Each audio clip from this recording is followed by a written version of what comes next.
Holy cow, is it time to panic? Are we facing not a blue wave, but a blue tsunami that's going to destroy everything that we have tried to rebuild in the wake of Hurricane Obama? The answer? Probably not. This is Take That with Kurt Schlichter. Well, the media's having a field day. It's having a fit. We're seeing poll after poll after poll telling us that we are doomed. Yes, folks, doomed. We're going to die. All of us in a horrible, horrible explosion of blue come early November. The midterms, they're headed our way, and we're in trouble if you believe the mainstream media. Now, let's be super clear here. I think we could be in trouble. We could very possibly be in a lot of danger. We could be on the precipice of losing not only the House, but the Senate. It could happen. It could happen, folks. It's just the people who are telling me it's a certainty, I'm not sure I believe them.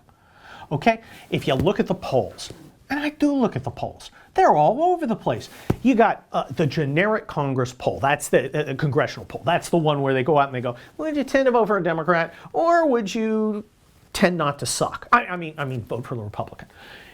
And those numbers are all over the place. Some of them are +2 for Democrats. That's not too bad. Some are +14 for Democrats. That's really bad. And that's a big stretch. That's like 12 points. Who's right? Who's wrong? I don't know. But here's what I do know.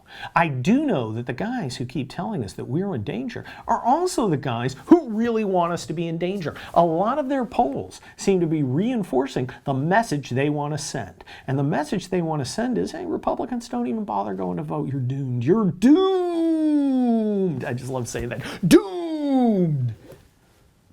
You know, when NPR or NBC or the Washington Post start telling me, you Republicans, there is no hope, I start thinking, well, gosh, if there is no hope, why isn't there a President Hillary Clinton? Well, the simple fact is, there may be hope, or there may not be. I don't really know. I think that we've got an uphill fight. I think that we've got a struggle in the House based on historic trends and the mobilization of our opponents. But does that mean we're doomed?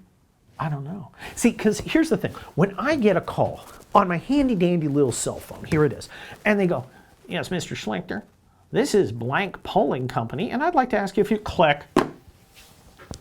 Do you answer those questions? I don't answer those questions.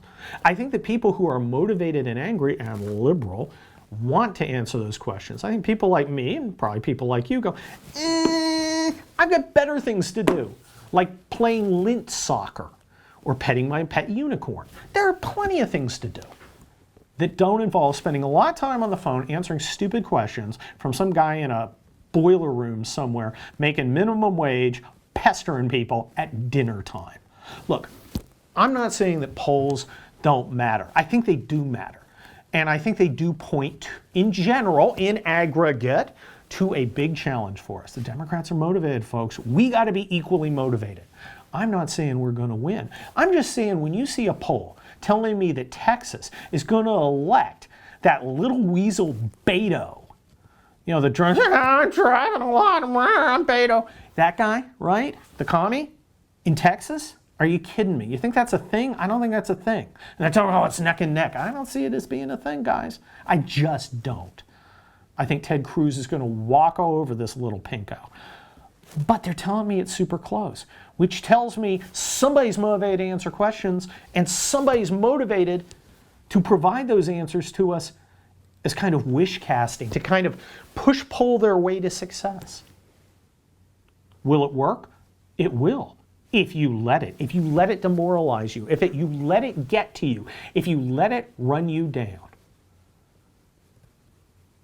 Let me give you 3 words and 1 initial. President Donald J. Trump. The guy they told us couldn't win. The guy they told us could not beat the smartest woman in the world, Felonia Milhouse von Pantsuit. And yet he did. And yet he did. Defying all expectations. Blowing the polls out of the water. He did it.